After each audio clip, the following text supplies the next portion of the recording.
আপনাদের কাছে রিকোয়েস্ট, আপনার ছেলেকে একটু বোঝান যে আমার সংসারটা ঠিক হয়।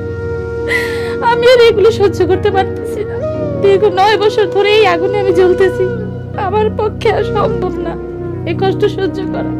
আপনাদের কাছে আমার লাস্ট রিকোয়েস্ট, আপনার ছেলেকে বলেন এখনো সুযোগ আছে ভুল পথ থেকে ফিরে আসার জন্য।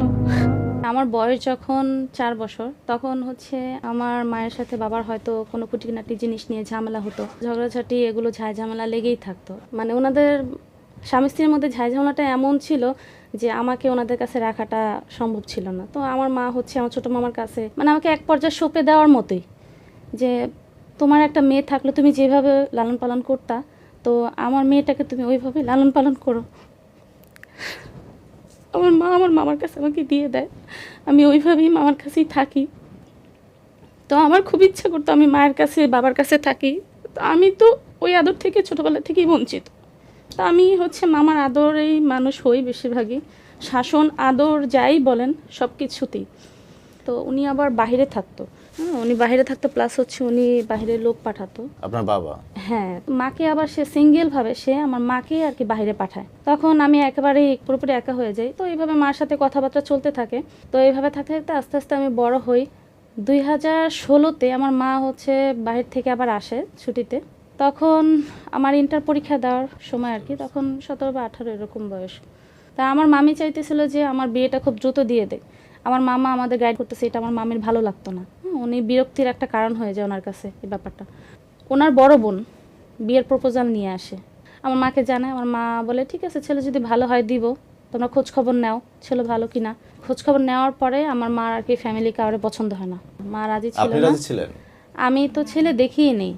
পরবর্তীতে হচ্ছে আমার মামি বারবার এক কথাই বলে যে ওদের হচ্ছে ঢাকা জায়গা আছে, ছেলে কর্মঠোক, তো দিতে অসুবিধা কি, ছেলে ভালো হলে হয়েছে। আমার মা বলে ঠিক আছে, এত জ্ঞান যেহেতু করছে নিশ্চয়ই ছেলে ভালো। তো বিয়ে শাদী হয়ে যায়। হওয়ার আগ পর্যন্ত আমি কোনো কিছুই জানতাম না, ওরা কিন্তু আমার সম্পর্কে সবই জানতো। তো আমার আবার ছেলেকে অপছন্দ ছিল, ছেলে একটু শর্ট, আর ছেলের সাথে আমি সামনাসামনি কথাবার্তা বলিনি, সে কেমন আমি ওইভাবে জানিও না। জাস্ট বিয়ের দিন বিয়ে হয়েছে এ পর্যন্তই। তো বিয়ের অনেক দিন পরে আর কি আমার মা ওনাদের খবর দেয় যে আপনারা ছেলেকে নিয়ে, ছেলের বাবা আপনারা গার্জিয়ান কয়েকজন আসেন, আমি হচ্ছে বাইরে যাব, আমার এতদিন পরে আমার ফ্লাইট। পরে ওনারা আসলে পরে আমি ওই দিনই ওকে সামনাসামনি দেখি। তো সামনাসামনি দেখার পরে আমার মানে খুবই খারাপ সিচুয়েশন হয় তখন। মানে আমি ওকে সামনাসামনি দেখে আমি আসলেও নিজে ঠিক ছিলাম না। আসলে দেখতে এমনিতে খারাপ না, ও একটু শর্ট বেশি আর কি, হাইটটা আমার মতোই। মানুষের তো একটা পার্সোনাল একটা পছন্দের একটা ব্যাপার থাকে। আমার হচ্ছে উচিত ছিল যে ওর পছন্দ কেমন আমি একটু জানি, একটু বুঝি যে আসলে ছেলের ওর পছন্দ কি। এক ভাবি ছিল আমার পাশে, তো আমি ভাবির দিকে আমি তাকায় অনেক কান্না করা শুরু করি যে ভাবি মানে কোথায় বিয়ে দিল, কিসের সাথে আমাকে বিয়ে দিল, এটা কেমন মানুষ, মানুষের তো একটা পছন্দের একটা ব্যাপার স্যাপার আছে। তা আমি আবার মামাকে প্রচন্ড সম্মান করতাম, তাই অনেক কথাই মামার কাছে আমি শেয়ার করিনি। আবার মামাকে একটু ভয় পেতাম, বাবার মতোই, যে আমাকে মানুষ করছে সে তোমার বাবার মতো, তার কাছে ওইভাবে তো কোনো কথা বলা সম্ভব না। আমি ভাবলাম আমার মামা যেহেতু সিদ্ধান্ত নিচ্ছে ভালোই হবে। তারপর হচ্ছে আসি, সেই দিনে হচ্ছে আমাদের বাসরাত ছিল। তো সেই দিন রাত্রে আর কি ও আমাকে কিছু বলেনি। তার পরের দিন সকালে আমাকে বলে যে আমার পার্সোনাল কিছু কথা আছে যেটা আমি তোমার সাথে শেয়ার করবো। আপনার স্বামী? হ্যাঁ। তারপর উনি আমাকে বললো যে আমি একটা খারাপ কাজের সাথে একটা জড়িত। যে কেমন খারাপ কাজ বলছে, আমি হচ্ছে ক্রিকেট বেটিং আর কি জুয়া খেলি, মানে আমাকে এইভাবে বলে না, মানে ক্রিকেট বেটিংয়ের কথা বলে। পরে আমি বলছি এটা কি, বলে আমি হচ্ছে একটু জুয়ার সাথে জড়িত ছিলাম, এখন নাই আমি। তারপর আমাকে আরও একটা কথা বলে যে আমার একটা মেয়ের সাথে রিলেশন ছিল 1 বছর পর্যন্ত। তো এইভাবেই আমার খুলে বলে সব কিছু। আমি শুধু ওনার দিকে তাকাই আছি আর শুনতেছি ওনার কথা যে উনি কী বলতেছে। মানে এমনিতেই আমার ছেলে পছন্দ হয় না, তারপর আবার ওনার পার্সোনাল এত সমস্যা। উনি বললো যে তোমার কোনো কথা থাকলে আমাকে বলো, যেহেতু আমরা নতুন জীবন শুরু করতেছি, আমরা সব কিছু সবার ভিতর মানে দুজনের ভিতর যা আছে প্রকাশ করি। আমি বললাম যে প্রত্যেকটা মানুষের পাস্ট থাকে, তা আমার একটা পাস্ট আছে। তো আমি বললাম যে আমার একটা ছেলের সাথে রিলেশন ছিল অনেক বছরই, তো ছেলে হচ্ছে বিয়ে শাদী করে ফেলে, ওর বাবা গার্জিয়ান বিয়ে করে দেয়, তো এর জন্য ওইখানে আর কি আমার সব কন্টিনিউ হয় না। বলে আচ্ছা ঠিক আছে, ছেলের সাথে যোগাযোগ আছে। আমি বলছি না, যোগাযোগ এখন আর কীভাবে যোগাযোগ থাকে, সে বিবাহিত, তার সংসার আছে, আমার তো তার সাথে যোগাযোগ করার কোনো মানে হয় না। তারপর আমার মা চলে যাওয়ার পরে হাজব্যান্ড এইভাবে দেশের বাইরে চলে যায়। হ্যাঁ সৌদিতে চলে যায়। তো এভাবে আসা যাওয়ার উপরেই থাকেও, তখন আমাকে তুলে নেয়নি। আচ্ছা, আপনি আপনার বাসায় ছিলেন আর উনি ওনার বাসায়, বাট আপনার বাসায় আপনার স্বামী আসতো? আসা যাওয়া করতো।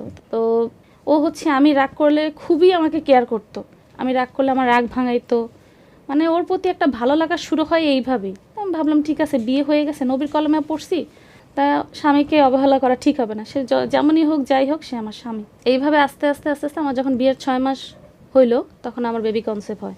বেবি কনসেপ্ট হওয়ার পরে আমার স্বামী তো পুরাই নাকচ যে বাচ্চা রাখা যাবে না, আমি ওষুধ ওষুধ এনে দিই, তুমি বাচ্চা নষ্ট করে ফেলো। পর আমি বলছি আমার প্রথম বাচ্চা, আমি তো বিবাহিত, আমার তো হালাল বাচ্চা, আমি কেন বাচ্চা নষ্ট করবো। মানে ও অনেক তোড়জোড় করে, এই নিয়ে অনেক ওর সাথে এই প্রথম ঝামেলা শুরু হয়। এর আগে আর কখনোই এরকম হয় নাই। তো এইভাবে আস্তে আস্তে আমার দিন কাটতেছিল।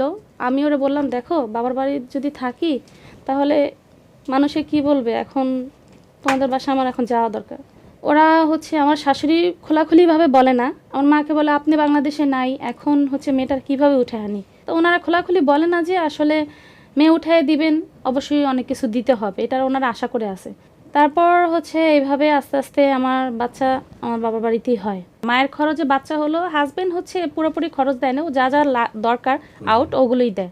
পরে আমার মা একটা পর্যায়ে আবার ছুটিতে আসে, আসার পরে আমার মা বলে যে রাগ হয়েই যায় আমার মা, যে তুমি এখনো তোমার বউরে উঠায় নেওয়ার কোনো চিন্তা ভাবনা করতেছো না, আমি আমার মেয়েটার এতদিন রাখছি, এখন বাচ্চা হয়ে গেছে, ওরে সহকারে রাখবো, মানুষে কি বলতেছে, তোমাদের কি আসলে সমাজ বলে কোনো কথা নাই তোমাদের ভিতরে।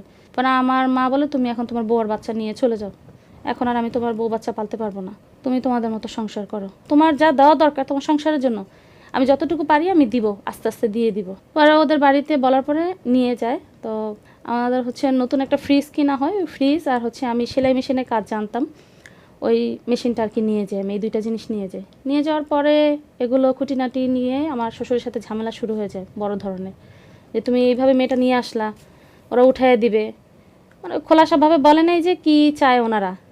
ওইভাবে করতে করতে ওদের সাথে আবার ঝামেলা হয়, শ্বশুরের সাথে ঝামেলা হওয়ার পরে ও বলছে না আমি এখন আলাদা খাবো, আমার বাবার সাথে আমি থাকবো না। পরে আলাদা সংসার শুরুও করেছিলেন? হ্যাঁ হালকা পাতলা শুরু ওইভাবে করা হয়েছে, তখন থেকে ঝামেলাটা শুরু হয়। ও আস্তে আস্তে হচ্ছে আমাকে টর্চার করা শুরু করে, কিছু হইলেই ওর হচ্ছে মাথা গরম হয়ে যেত, আমাকে মারধর করতো। তো একটা পর্যায়ে আমি টর্চার করতে করতে আমারও ওরে এগুলো দেখতে দেখতে আমারও অল্পতেই রাগ চলে আসতো, যে আমাকে কেন এরকম অল্প অল্প কারণে মারধর করবে।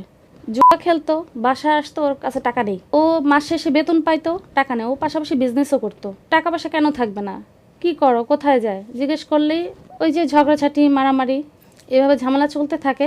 আমাকে অনেক মারধর করে, একদিন মারধর করার পর আমার নাক মুখ দিয়ে রক্ত বের হয়।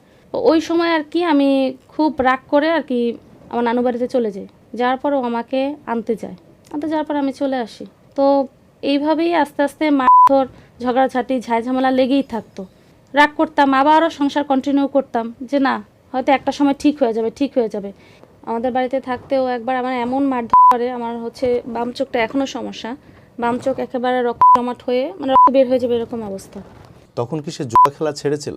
না কিচ্ছুই ছাড়েনি, সবই কন্টিনিউ ছিল।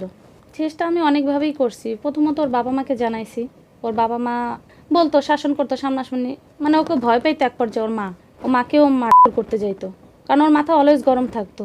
ওই যে টাকা হেরে আসছে, টাকা নাই হাতে, সংসারে টাকা দিতে পারতেছে না, আমি একটা কথা বলতেছি, এর জন্য ওর মাথা অলওয়েজ গরম থাকতো। আর কাজের প্রতি নেশা থাকতো, কারণ ওর তো টাকা ইনকাম করতে হবে, ওর এখানে ইনভেস্ট করতে হবে, ওটা খেলতে হবে, জিততে হবে। চাকরি করতেছে, সব সময় কন্টিনিউ চাকরি করতেছে, সমস্যা নেই, কিন্তু বাসায় আসলে ওর ঝামেলা শুরু, মাথা গরম হয়ে থাকে, টাকা নাই, কোনো কিছু বললেই রাগারাগি ঝগড়াঝাটি শুরু হয়।